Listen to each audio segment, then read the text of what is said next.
नमस्कार। VIP news के इस बुलेटिन में आप सबका बहुत बहुत स्वागत है। बढ़ते हैं खबरों की ओर। मुख्यमंत्री भूपेश बघेल आज दिल्ली रवाना हुए हैं। दिल्ली रवाना होने से पहले उनका लखीमपुर खीरी जाने का दौरा बना था, किंतु उत्तर प्रदेश सरकार द्वारा एयरक्राफ्ट की लैंडिंग की अनुमति नहीं दिए जाने के बाद सीएम बघेल अब दिल्ली रवाना हो गए हैं। दिल्ली जाने से पहले मीडिया से बातचीत करते हुए मुख्यमंत्री भूपेश बघेल ने उत्तर प्रदेश सरकार पर जमकर हमला बोला। उन्होंने कहा कि लखनऊ एयरपोर्ट पर उतरने की इजाजत उन्हें नहीं दी गई। उन्होंने सवाल करते हुए पूछा है कि क्या यूपी में लोगों के साथ खड़े होने पर प्रतिबंध है? क्या यूपी जाने के लिए अब वीजा लेने की जरूरत पड़ेगी? उन्होंने कहा कि जो भी विरोधी है उसे भाजपा रौंद देना चाहती है। लखीमपुर की घटना से स्पष्ट होता है कि यही उनकी रणनीति है। मैं तो लखनऊ जा रहा था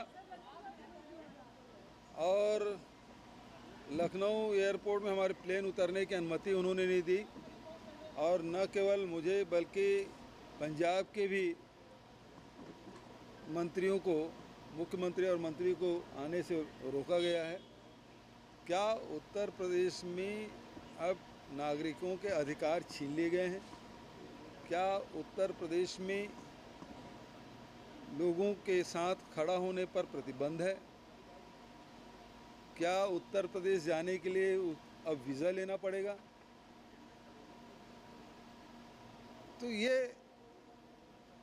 भारतीय जनता पार्टी जो भी विरोधी है उसे रौंद देना चाहती है, जो भी विरोध में स्वर उठे उसे कुचल देना चाहती है, और जो सामने आए उसे गोली से भून दिया जाए। मुख्यमंत्री भूपेश बघेल ने हरियाणा के मुख्यमंत्री मनोहर लाल खट्टर के बयान को लेकर भी तीखा प्रहार भाजपा पर किया है और कहा है कि हरियाणा के मुख्यमंत्री खट्टर सबको समाप्त कर देना चाहते हैं। उन्होंने इसे निरंकुशता की निशानी बताई है और कहा है कि हिंदुस्तान में प्रजातंत्र है और ये तानाशाही रवैया यहाँ नहीं चलेगा। और जिस प्रकार से खट्टर जी का जो बयान आया है उससे स्पष्ट हो जाता है कि वो उनकी मानसिकता क्या है। वो सबको समाप्त कर देना चाहते हैं, विरोध का स्वर होना ही नहीं चाहिए। ये निरंकुशता की निशानी है, ये तानाशाही रवैया है, और हिंदुस्तान में प्रजातंत्र है, ये लोकतांत्रिक देश है, और इस सबको बर्दाश्त नहीं किया जा सकता। छत्तीसगढ़ के सिलगेर में हुए गोलीकांड को लेकर पूर्व मुख्यमंत्री डॉक्टर रमन सिंह ने ट्वीट कर कांग्रेस नेताओं और मुख्यमंत्री भूपेश बघेल पर प्रहार किया था। इसके जवाब में मुख्यमंत्री भूपेश बघेल ने कहा है कि सिलगेर में भाजपा नेताओं को जाने से रोका नहीं गया, वे खुद ही यहाँ नहीं गए थे, तो फिर लखीमपुर जाने से भाजपा क्यों रोक लगा रही है? उन्होंने पूछा है कि पीड़ित परिवार से आखिर क्यों नहीं मिलने दिया जा रहा है। उन्होंने प्रियंका गांधी सहित कांग्रेसी नेताओं के रोके जाने की कड़ी निंदा की है। वहीं मंत्री द्वारा अपने बेटे के बचाव किए जाने को लेकर भी उत्तर प्रदेश सरकार को तत्काल प्रभाव से बर्खास्त करने की मांग की है। सिलगेर में भारतीय जनता पार्टी के जाने से हमने रोका? वो खुद ही नहीं गए, तर्रेम से लौट के आ गए। हम तो पूरे व्यवस्था किए थे, जाए सिलगेर, वहाँ के लोगों से मिल के आए। क्यों नहीं गए रमन सिंह जी? यहाँ अभनपुर में किसी गांव में वो फोटो सेशन के लिए जरूर गए थे। सिलगेर क्यों नहीं गए रमन सिंह जी? नंद कुमार साय जी जरूर गए थे, कुछ और उनके दल के लोग गए थे, लेकिन वो तर्रेम से लौट के आ गए। हम तो नहीं रोके। जिस बात है कि जिस प्रकार से उत्तर प्रदेश में हो रहा है, योगी आदित्यनाथ की पूरी सरकार को बर्खास्त कर देना चाहिए। और उसको तो जिस प्रकार से अपने बेटे के बचाव में जो बयान दे रहे हैं और वहाँ उनके लड़के के खिलाफ FIR दर्ज हो रहा है, ये विरोधाभास है। एक मंत्री है, वो अपने बेटे के बचाव कर रहे हैं अपने खुद के क्षेत्र, निर्वाचन क्षेत्र में। इसे क्या दुर्भाग्य, उसे तो तत्काल बर्खास्त करना चाहिए। उत्तर प्रदेश के लखीमपुर में किसानों के साथ हुई घटना को लेकर सीएम भूपेश बघेल को लखनऊ आने से रोकने पर कांग्रेस की प्रतिक्रिया सामने आई है। कांग्रेस संचार विभाग प्रमुख सुशील आनंद शुक्ला ने कहा है कि मुख्यमंत्री भूपेश बघेल को लखनऊ एयरपोर्ट में आने से रोकने के फैसले से उत्तर प्रदेश की योगी सरकार ने डरपोक और कायर चरित्र को उजागर किया है। क्या लखनऊ में धारा 144 लगाई गई जिससे सीएम भूपेश बघेल को रोका जा रहा है? कांग्रेस पार्टी के सीनियर ऑब्जर्वर और एक मुख्यमंत्री को जाने से आप कैसे रोक सकते हैं? उत्तर प्रदेश सरकार का ये अलोकतांत्रिक कदम है। भाजपा देश के संविधान के खिलाफ काम कर रही है। योगी कानून व्यवस्था को संभाल नहीं पा रहे हैं तो वहां राष्ट्रपति शासन लगा देना चाहिए। एक कांग्रेस पार्टी के सीनियर ऑब्जर्वर जो कि एक प्रदेश के मुख्यमंत्री भी हैं, जो कि इस प्रदेश के बड़े किसान नेता हैं, इस देश के बड़े किसान नेता हैं, उन्हें आप लखनऊ जाने से कैसे रोक सकते हैं? भारतीय जनता पार्टी की उत्तर प्रदेश सरकार का यह लोकतांत्रिक कदम है। एक तो आप किसानों के ऊपर में गोलियां चलवाते हैं, आपके कार्यकर्ता किसानों को कुचल के उनकी हत्या करते हैं, दूसरी तरफ उनकी आवाज़ उठाने वालों को आप उत्तर प्रदेश जाने से रोक रहे हैं। कहीं न कहीं यह भारतीय जनता पार्टी की सरकार देश के संविधान के खिलाफ काम कर रही है। भारतीय जनता पार्टी की सरकार यह उत्तर प्रदेश के कानून व्यवस्था को नहीं संभाल पा रही है, उत्तर प्रदेश में कानून व्यवस्था के हालात संभालने की स्थिति में नहीं है योगी सरकार, तो उत्तर प्रदेश में राष्ट्रपति शासन लगाना चाहिए। छत्तीसगढ़ में फिर एक बार राशन घोटाला उजागर होने लगा है। भाजपा प्रदेश अध्यक्ष विष्णुदेव साय और नेता प्रतिपक्ष धर्मलाल कौशिक ने संयुक्त प्रेस वार्ता लेकर कांग्रेस सरकार पर राशन घोटाला किए जाने का आरोप लगाया है। उन्होंने कहा कि इसके विरोध में भाजपा कार्यकर्ता 11 और 12 अक्टूबर को एसडीएम कार्यालय का घेराव भी करेंगे। नेता प्रतिपक्ष धर्मलाल कौशिक ने आरोप लगाते हुए कहा कि कोविड काल में केंद्र सरकार द्वारा 80 करोड़ लोगों को राशन मुफ्त में दिया गया, लेकिन राज्य सरकार ने केवल अंत्योदय कार्ड वालों को ही पूरा राशन दिया और 4 सदस्यों से छोटे परिवार को राशन नहीं दिया गया। इसके चलते कुल 5 लाख मीट्रिक टन चावल का घोटाला किए जाने का आरोप उन्होंने लगाया और मामले में जांच कर दोषियों पर कड़ी कार्रवाई किए जाने की मांग की। वास्तविक में हम जब पूरा हिसाब लगाएंगे तो लगभग 7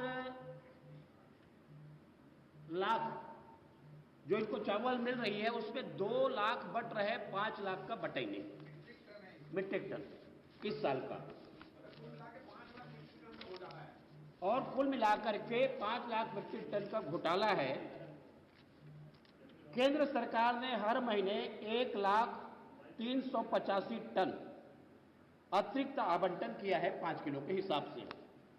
हम लोगों ने सोसाइटी में जा करके बात किया है, कार्डधारी लोग जा करके मिले हैं, लेकिन सोसाइटी का कहना है कि हमको जो राज्य शासन ने जो आदेश जारी किया है उसमें 1 और 2 और 3 तक के जो राशन कार्डधारी हमको नहीं मिलेगा, उसके ऊपर वाले को मिलेगा। आखिर ये राशन कहां चली गई? इस बात को लेकर के प्रदेश अध्यक्ष जी ने जो बताई है कि हमारी जो मांगे हैं कि इसकी जांच होनी चाहिए और जांच में जो दोषी है उनके खिलाफ में कार्रवाई होनी चाहिए। हितग्राहियों के लिए चावल आया है तो या तो चावल मिले, और चावल नहीं तो उसके एवज में उनको पैसा दी जानी चाहिए। इस बात को लेकर के 7 और 8 तारीख को सोसाइटी के सामने सरकार के खिलाफ में प्रदर्शन करेंगे और 11 और 12 को विधानसभा स्तरीय प्रदर्शन किया जाएगा। रविवार को गरियाबंद पुलिस ने 73 किलोग्राम गांजा जब्त किया है। गांजे की कीमत 7.5 लाख रुपए बताई जा रही है।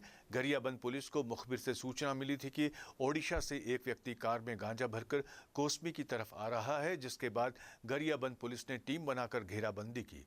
पुलिस को देख आरोपी फरार हो गया। पुलिस आरोपी की तलाश में जुटी है।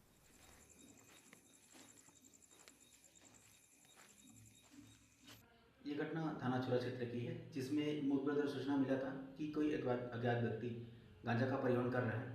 थाना छुरा द्वारा रेड कार्रवाई किया गया था, जिसमें 73.37 किलोग्राम गांजा जब्त किया गया है।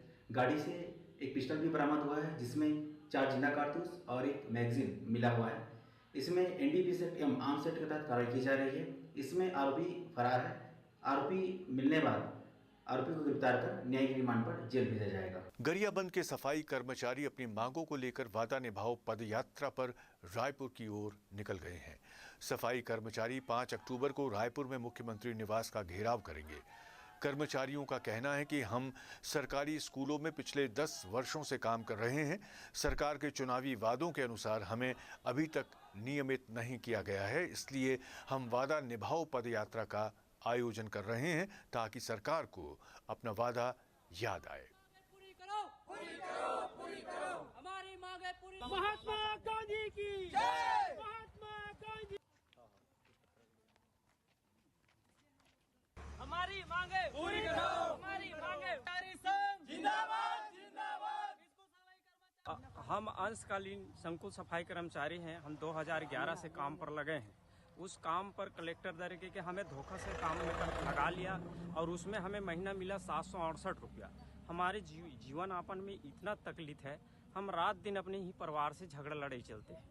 अभी हम 2011 से काम कर रहे हैं तो उसमें हमको 2200 रुपये मिलते हैं। आजकल भाव इतना बढ़ गया है हर सामान का, खाद का, तेल का, डीजल पेट्रोल का, आने जाने में भी बहुत तकलीफ मिलता है। हमें सरकार अपना घोषणा पत्र में जो वादा करे है अंशकालीन और पूर्णकालीन करहूँ के 8 घंटे हमें ड्यूटी दे, पूरे हम काम करने के लिए तैयार हैं।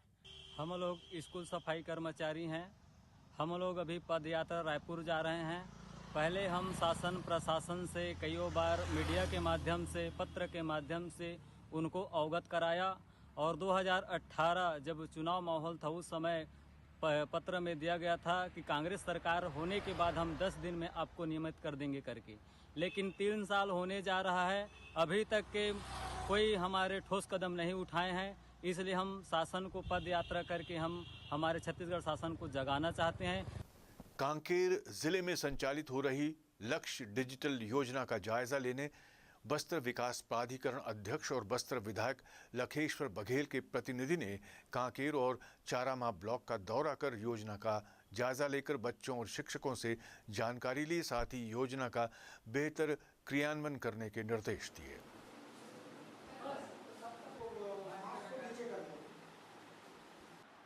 माननीय श्री लखेश्वर के भी आप लोगों को नहीं पढ़ा पाए, ठीक है।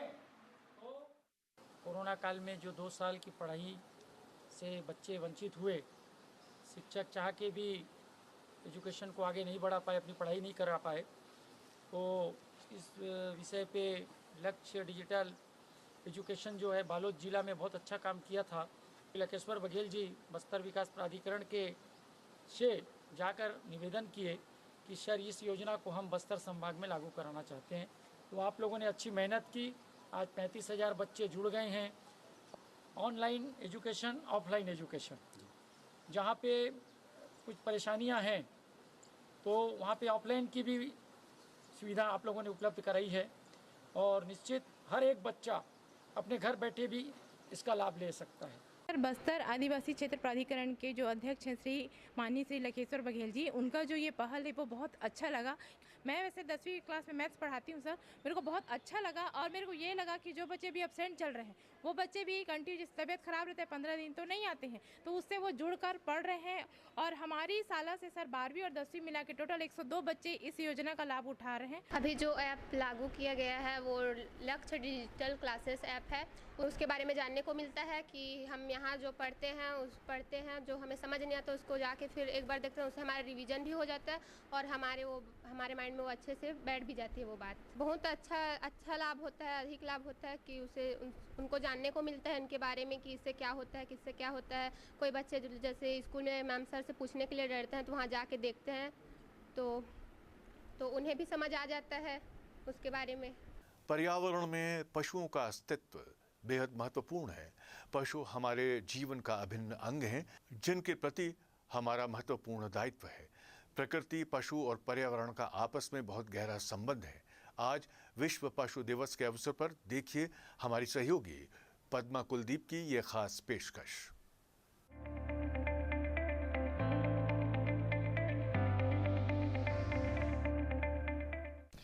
नमस्कार, मैं पद्मा कुलदीप एक ऐसे समसामयिक मुद्दे के साथ आपके सामने हूँ।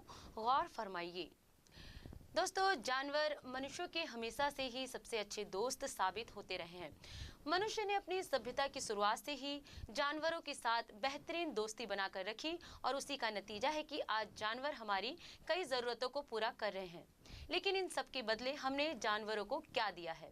उन्हें बेघर कर दिया, उन्हें ही अपना भोजन बना लिया और जो कभी हमारे परम मित्र हुआ करते थे उन्हें अपना परम शत्रु बना लिया है। दोस्तों, आज विश्व पशु दिवस है और इस मौके पर चलिए जानवरों के बारे में कुछ जानें। आज इंसान ने अपने भोजन और शौक के लिए कई ऐसे जानवरों को लुप्त होने के कगार तक ला खड़ा किया है जो कभी इस धरती पर बड़ी संख्या में थे। उदाहरण के लिए शार्क और व्हेल को खाने की प्लेट में रखने वाले तथाकथित शौकीनों की वजह से जल के इन प्राणियों की संख्या आज नगण्य हो चुकी है। कुछ ऐसा ही हाल नील गायों का भी हुआ है। दोस्तों, किताबों और लोक कथाओं में मनुष्य और जानवरों की दोस्ती के कई किस्से मशहूर हैं। जानवर मनुष्य का सबसे अच्छा दोस्त भी माना गया है और इनकी दोस्ती की कई मिसालें दी जाती है। लेकिन कुछ वर्षों से जंगली जानवरों ने मानव बस्तियों पर हमला कर मनुष्यों को ही शिकार बनाना शुरू कर दिया है। एक जमाने में दोनों अपने अपने क्षेत्र का उपयोग कर शांतिपूर्वक रह रहे थे। विकास की बयार और आगे निकलने की होड़ में जब मानव ने जानवरों के क्षेत्र में अपना अधिकार जमाने के प्रयास किए तो मामला पेचीदा हुआ। मनुष्य ने अपने स्वार्थ के लिए पर्यावरण को नुकसान पहुंचाया और जंगलों का कटान कर बस्तियां बसाई। इसी जद्दोजहद में जब जंगली जानवरों के रहने के लिए घर नहीं रहा और भोजन तलाशने में दिक्कत हुई तो मजबूरन उन्हें मानवीय बस्तियों का रुख करना पड़ा। यही कारण है कि जानवर हिंसक हुए और बस्तियों पर इनके हमले बढ़े हैं। दोस्तों, बंदर, जंगली सुअर और नील गाय किसानों की फसलों के दुश्मन बने हैं। रातों रात किसानों की खड़ी फसल चट होती रही है। जंगलों पर कुल्हाड़ी चलाने के परिणाम हमारे सामने है और हमें यह तब तक भुगतने पड़ सकते हैं जब तक कि हम जंगली जानवरों को उनके रहने की जगह यानी जंगल वापस नहीं कर देते। ये तभी संभव है जब मानव जंगल में अतिक्रमण ना करे और जानवरों को शांतिपूर्वक रहने दे, क्योंकि जानवर तभी हिंसक होता है जब उसे अपनी जान को खतरा महसूस होता है। दोस्तों, विश्व पशु दिवस में ये जानना जरूरी है कि बेजुबान पशुओं के प्रति हम क्या कर रहे हैं, हमारा बर्ताव कैसा होना चाहिए। इस बारे में सोच नहीं बदली तो वो दिन दूर नहीं जब पशु पक्षी ढूंढे नहीं मिलेंगे। मुंडेर पर कौवे की काव काव और आंगन में गोरैया की चहक तो दूर ही हो गई है। पशुओं की संख्या भी दिन प्रतिदिन घटती जा रही है। गायों की भी संख्या में पिछले काफी समय से कम हुई है। ऑक्सीटोसिन इंजेक्शन लगाकर गायों की दुग्ध क्षमता तो बढ़ती जाती है, लेकिन उनकी जीवन क्षमता बहुत ज्यादा कम होती है। उन्हें इस इंजेक्शन के कारण भीषण पीड़ा होती है। दोस्तों, पशुओं के अधिकारों के बारे में जागरूकता फैलाने के लिए दुनिया भर में हर साल 4 अक्टूबर के दिन को विश्व पशु दिवस के रूप में मनाया जाता है। इसकी शुरुआत 1931 में इटली के फ्लोरेंस शहर से हुई थी। आज ये हर देश में 4 अक्टूबर को ही मनाया जाता है। तो दोस्तों, आइए आज विश्व पशु दिवस के मौके पर हम सभी मिलकर कोशिश करें कि जितना संभव हो सकेगा जानवरों के प्रति स्नेह करेंगे, उनके अधिकारों की रक्षा करेंगे। इसी उम्मीद के साथ दीजिए इजाजत पद्मा कुलदीप को, फिर किसी मुद्दे के साथ गौर फरमाएंगे। अब लेते हैं एक छोटा सा ब्रेक। बस्तर यानी घने जंगल, बस्तर यानी हरितिमा, बस्तर वनवासी, बस्तर जो कभी था अबूझ अब शासन की सूझबूझ से बढ़ रहा है प्रगति पथ पर। बस्तर प्रगति के कई स्तर, देखिए बस्तर की हर खबर अब वीआईपी न्यूज पर। ब्रेक के बाद एक बार फिर आप सबका स्वागत है। बढ़ते हैं खबरों की ओर। राजधानी के गोल बाजार इलाके में युवती से छेड़छाड़ करने वाले आरोपी को पुलिस ने गिरफ्तार किया है। बताया जा रहा है कि रहमानिया चौक निवासी आरोपी मोहम्मद इफ्तिखार पीड़िता का आए दिन पीछा करता था। पीड़ित युवती आरोपी की हरकतों से परेशान हो गई थी, जिसके बाद थाने जाकर उसने शिकायत दर्ज कराई।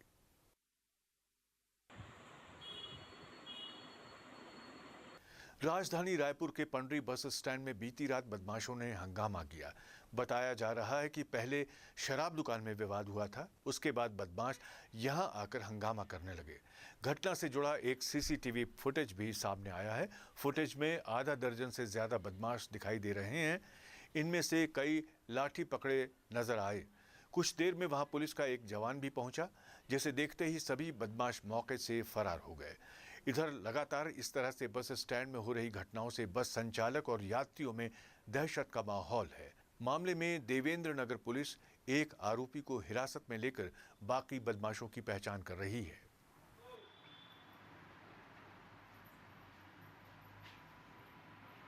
बेमेतरा में अवैध मुरुम खुदाई का कारोबार बेखौफ चल रहा है। गौरतलब है कि खनिज अधिनियम में स्पष्ट है कि व्यक्ति अपने निजी उपयोग के लिए भी अगर जमीन की खुदाई करता है तो उसकी सीमा 3 फीट से ज्यादा नहीं हो सकती। खुदाई के लिए खनिज विभाग को आवेदन देना पड़ता है। विभाग की स्वीकृति के बाद ही व्यक्ति अपनी जमीन की खुदाई करवा सकता है। बेमेतरा में खेत तालाब बनाने के नाम पर अंधाधुंध खुदाई हो रही है। पूरा मामला बेरला ब्लॉक के कई गांवों का है, जिनमें से एक ग्राम तेलाई है, जहां पूछने पर खुदाई कर रहे व्यक्ति का जवाब कुछ इस तरह मिला। ठीक है, अभी आपके माध्यम से मुझे पता चला है कि बहुत सारे अवैध हुआ है। हमारा मीटिंग भी होगा SW का, उसमें मैं उनको बता दूंगा कि जहाँ जहाँ ऐसा कोई घटना आता है तो विधिवत कार्रवाई करें। अवैध हो रहा है तो उसमें हम कार्रवाई करेंगे। अब एक मंडे पॉजिटिव न्यूज। रायपुर के जंगल सफारी में जंगल के राजा का कुनबा बढ़ने लगा है। यहाँ पर अब नन्हे शावक भी पर्यटकों को अपनी तरफ आकर्षित करते नजर आएंगे। कृति नामक शेरनी ने 3 मादा शावकों को जन्म दिया है। मादा शावकों के आने से जंगल सफारी में खुशी का माहौल है। अब इनके नामकरण की तैयारी सफारी प्रबंधन द्वारा शुरू कर दी गई है। वन विभाग द्वारा वन्य प्राणी संरक्षण सप्ताह भी मनाया जा रहा है। 8 अक्टूबर को समापन के दौरान वन मंत्री मोहम्मद अकबर तीनों शावकों का नामकरण करेंगे। वहीं दूसरी तरफ जंगल सफारी में पिछले 5 सालों में वन्य जीवों की संख्या दुगनी से भी अधिक हो गई है। सफारी शुरू होने के समय 4 शेर लाए गए थे। वर्तमान में इनकी संख्या बढ़कर 11 हो गई है। भारत पाकिस्तान युद्ध को 50 साल बीत चुके हैं। इस युद्ध में अपनी जान गंवाकर देश को जीत दिलाने वाले जवानों को श्रद्धांजलि देने देश भर में मशाल यात्रा निकाली जा रही है। ये मशाल यात्रा 13 अक्टूबर को रायपुर स्थित वेंकटेश्वर सिग्नेचर स्कूल पहुंचने वाली है। इसे लेकर स्कूल प्रशासन द्वारा अनेक आयोजन भी किए जा रहे हैं।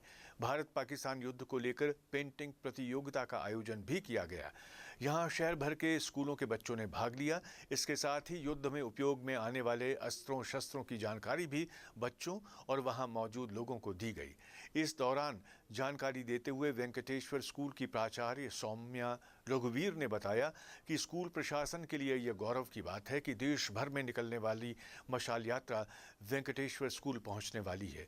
उन्होंने बताया कि इस दौरान अनेक कार्यक्रमों का आयोजन किया जा रहा है, जिनमें शहर भर के लोग शामिल हो रहे हैं। इस बात से गर्व महसूस करते हैं कि आर्मी ने हमारे स्कूल प्रमाइसेस को इस विक्ट्री फ्लेम के द्वारा गौरवान्वित करने का जो अवसर हमें दिया, उसके लिए हम बहुत बहुत शुक्रगुजार हैं आर्मी के। और इसी उपलक्ष्य में हमने सोचा कि क्यों ना हम अपने देश के प्रति पेंटिंग प्रतियोगिता के द्वारा एक अपनी श्रद्धा को प्रस्तुत कर सके। तो इसके लिए हमने 2 और 3 तारीख को पेंटिंग की प्रतियोगिता रखी। और आप जैसा देख रहे हैं कि पूरे रायपुर शहर के सभी वर्गों के लिए ये ओपन था और सभी स्कूल से प्रतिभागी यहाँ आए हैं। अंबिकापुर में बियर की बोतल में दूसरी कंपनी के स्टिकर को लेकर दुकानदार और ग्राहक के बीच में एक विवाद ने तूल पकड़ लिया।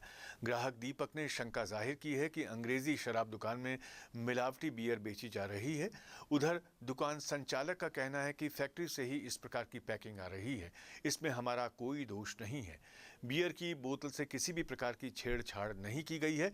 इस बारे में सरगुजा के आबकारी अधिकारी का कहना है कि बियर में मिलावट की शिकायत नहीं आई है।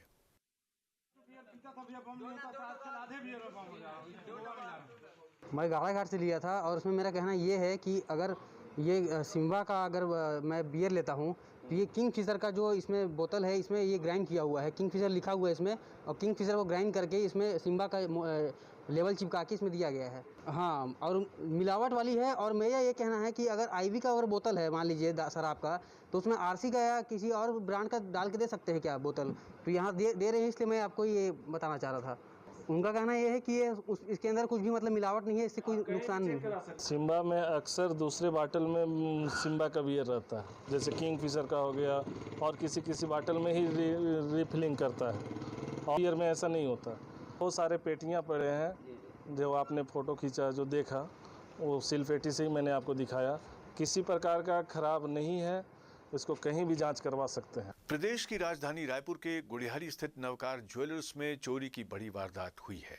गैस कटर से लॉकर को काटकर दुकान में रखे 1.5 करोड़ के सोने चांदी के जेवरात पर चोरों ने हाथ साफ किया है। घटना की सूचना के बाद एसपी प्रशांत अग्रवाल सहित पुलिस के आला अधिकारी मौके पर पहुंचे। जानकारी के मुताबिक ज्वेलर के ठीक बगल में स्थित जलाराम वस्त्रालय में चोर पिछले 3 दिनों से किराए पर रुके हुए थे। इसके बाद कल रात छत के रास्ते पीछे से शटर को गैस कटर से काटकर दुकान के अंदर घुसे और करोड़ों रुपए के सोने चांदी की जेवरात लेकर फरार हो गए। आरोपियों ने वारदात को बड़े आराम से अंजाम दिया। जिस जगह पर आरोपी ठहरे थे वहां जेवरात के रैपर मिले हैं। इसके अलावा वहां अपना बैग और सामान भी चोर छोड़कर भाग गए। बताया जा रहा है कि जलाराम वस्त्रालय में 3 दिन पहले आरोपी आए थे और दुकान खोलने के नाम पर एक कमरे को किराए पर लिया। इसके लिए उन्होंने 40,000 रुपए मकान मालिक को एडवांस भी दिए थे। मकान मालिक ने कोई जानकारी और डॉक्यूमेंट आरोपियों के संबंध में नहीं लिए, जबकि शुक्रवार को ही एसपी प्रशांत अग्रवाल ने आदेश जारी किया था कि मकान मालिकों को किराएदारों की जानकारी देना अनिवार्य है। सबसे पहली बात तो ये जो घटना दुर्भाग्यजनक घटना है और इस घटना के बारे में माननीय डॉक्टर शिव कुमार डेरे जी और मुख्यमंत्री जी को मैं अवगत करा दिया गया हूँ और ये मेरा वार्ड पड़ता है। और इस प्रकार से देखिए, हम आम जनता से भी निवेदन करते हैं, कोई भी अनजान आदमी किराएदार आता है उसका संपूर्ण जानकारी लेना चाहिए और थाना में ही देना चाहिए। समय समय पे हम लोग अनाउंसमेंट करते हैं और मैं स्वयं माइक लेके घूमता हूँ, लोगों को सचेत करता हूँ। राजधानी रायपुर के गुड़हरी स्थित नौकार ज्वेलर्स में चोरी की बड़ी घटना हुई है। मैं अभी घटना स्थल पर मौजूद हूँ। आप देख सकते हैं जो यहाँ पर अज्ञात चोर घुसे थे, बड़े शातिर तरीके से उन्होंने गैस कटर से लॉकर को काटा है और लॉकर के अंदर बड़ी मात्रा में ज्वेलरी थी, उसको चोर ले गए हैं। जो मालिक हैं ज्वेलर्स के, उनसे जो जानकारी मिली है उसके मुताबिक करीब 1.25 करोड़ का जो जेवरात है वो यहाँ से पार हुआ है। जानकारी ये मिली है अभी तक कि ज्वेलर्स के बगल में ही एक जलाराम कपड़ा दुकान है और वहीं पर चोर पिछले 2 दिनों से रुके हुए थे और इसी दौरान चोरी की इस बड़ी घटना को उनके द्वारा अंजाम दिया गया है। हमारे साथ मालिक भी हैं, उनसे बातचीत करेंगे कि क्या ये पूरी घटना हुई थी।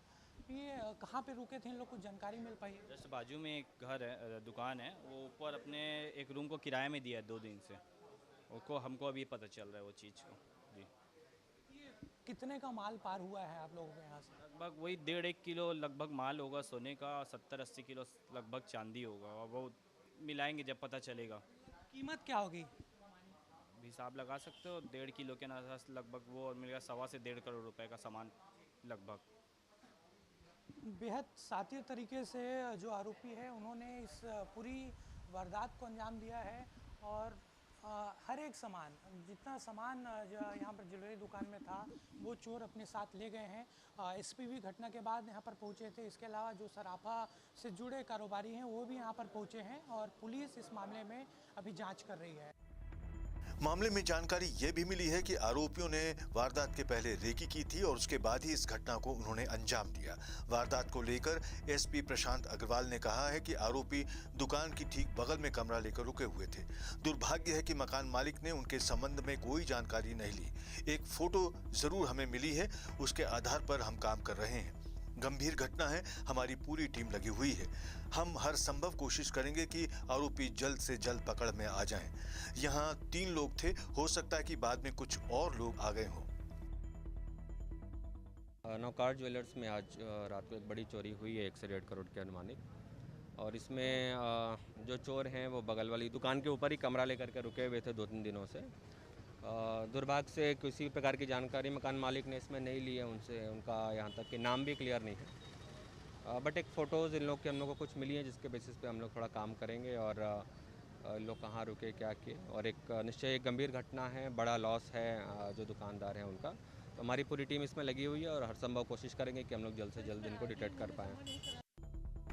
सीनमारी की इस बड़ी वारदात में जांच कर रही पुलिस टीम को एक अहम सुराग मिला है, जिसके आधार पर आरोपियों की गिरफ्तारी के लिए साइबर सेल और पुलिस की 3 अलग-अलग टीमें बाहरी राज्यों के लिए रवाना हुई हैं।